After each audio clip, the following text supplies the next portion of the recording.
Hello, thanks for tuning in. Jimmy Snow is sharing some thoughts about the prospect of death with a caller, De Andre, who's called in asking how will he know when he's a theist, an atheist. And they've moved on to talking about life after death. And let's just have a listen to what Jimmy's got to say. Thought relative to my own existence, when I die, the universe literally ends because No, Jimmy, when you die, the universe will not literally end. You are wrong about that. But I know what you mean. there will be no passage of time. The I don't know if you've ever been like knocked out for like a surgery or something, but that's the one that I liken it the most to. Like how much time can pass, but for you it feels like an exact instant, way quicker than just regular sleeping and stuff feels.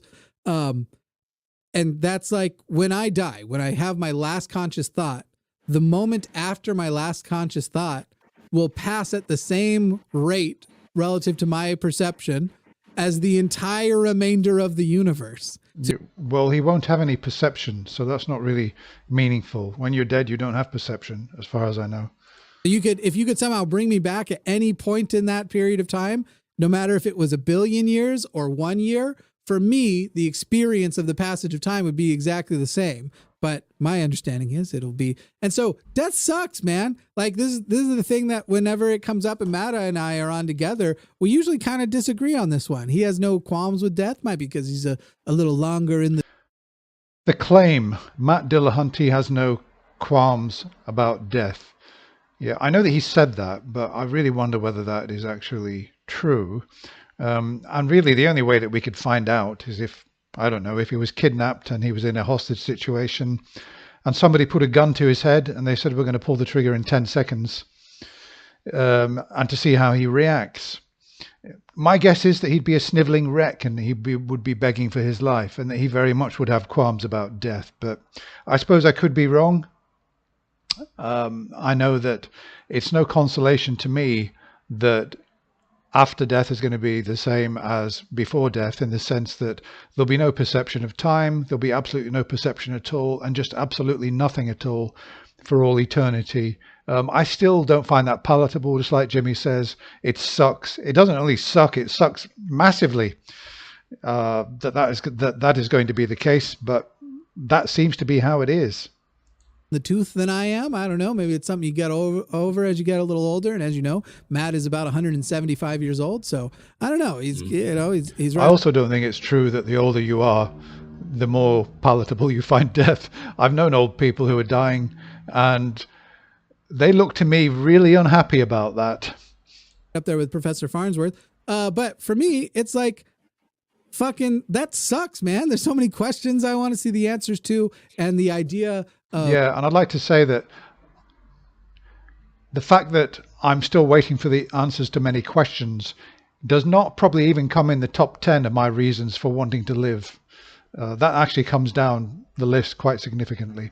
Not that I don't want to know answers to those questions, but it's just not really, maybe it's in the top 6 or 7, but there are many, many other reasons for being alive other than wanting to know answers to questions. I don't know. I like to put things in those relative terms, though. I've been talking a lot about Gaza lately too, and how like thinking about an individual human's experience, basically like in Gaza right now.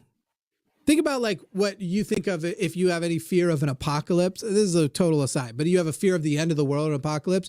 When you think of locally to yourself, what you're really thinking about is the people you know, the culture you know, the people around you, your family, your friends, the people that you would remember and would remember you all dying. And that entire like, well, apocalypses in a very local way are happening all the time. Right now, Gaza is one of those places where you have people who are dying and their entire families are dying and the memories of them being there and everything. When you think about it, relative to myself, why am I more afraid of the end of the world than my own death?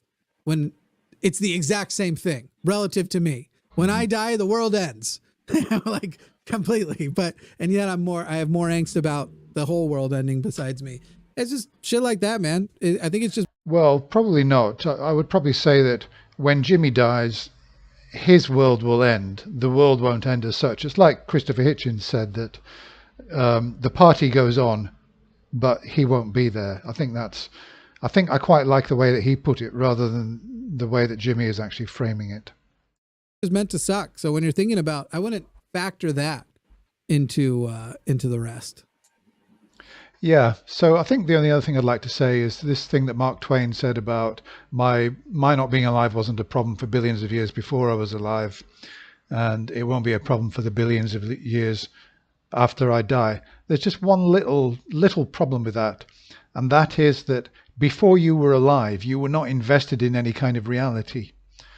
From our perspective now, from my perspective, I'm heavily invested in reality. I know people, I know places, I know things, and I've got a lot of investment to take into my death that I didn't have before I was alive. So naturally, I'm actually losing something. Whereas before I was alive, I had everything to gain by being born.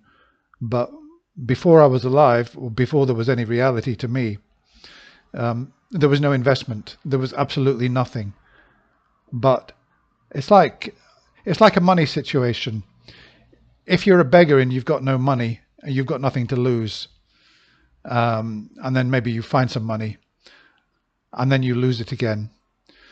Okay, you could say, well, I'm now back in the situation when I was a beggar with no money. But having had the money and having had the experience of the money, you become invested in it, and you've grown some attachment to it. So you lose it then, and then you feel the pain. You feel the pain of losing it, or at least the anticipation of loss of what you're going to lose is actually valid, I think, and a valid fear. So, okay, it may well be that Matt Dillahunty really has no qualms about death. I think there are good reasons to have qualms about death, not least that the people that you know will be in pain when you go. So there are reasons to have qualms about death, but I would probably doubt that Matt Dillahunty has no qualms about death. I can't prove it, and the only way to prove it would be, if he was in some kind of situation where he had a gun pointed at his head and we could see how he responds and somebody's about to pull the trigger. Would he be cool as a cucumber? Say, well, I've lived a good life, I've been true to my atheism. I left behind Christianity and I've got absolutely no regrets. I've lived life the way that I wanted to live it. So pull the trigger. Somehow I can't really see him being like that and responding in that kind of situation to imminent death. Okay. And of course, this is one of the reasons that religion has done so well, because religion, of course, offers a solution. Christianity, Islam, Christianity offers life after death if only you believe in Jesus. Don't worry, you're not going to die. And if you only believe in Jesus, then you'll have eternal life. And even some other belief systems say we don't die, the journeying continues. I very much doubt that. I've got no reason to believe in any of that. But this is one of the reasons why religion is so successful, because if people were really had no qualms, if enough people had no qualms about dying, then religion would probably be out of business.